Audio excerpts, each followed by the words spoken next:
With its unusual body shape and fins fully extended, the sunfish can grow taller than it is long.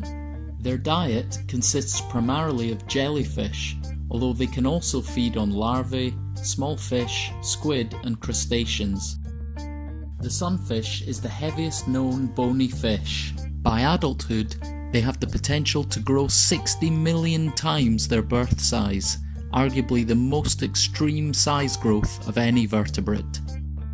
Sunfish are found in all the temperate and tropical oceans across the globe. The female can produce up to 300 million eggs, more than any other known vertebrate.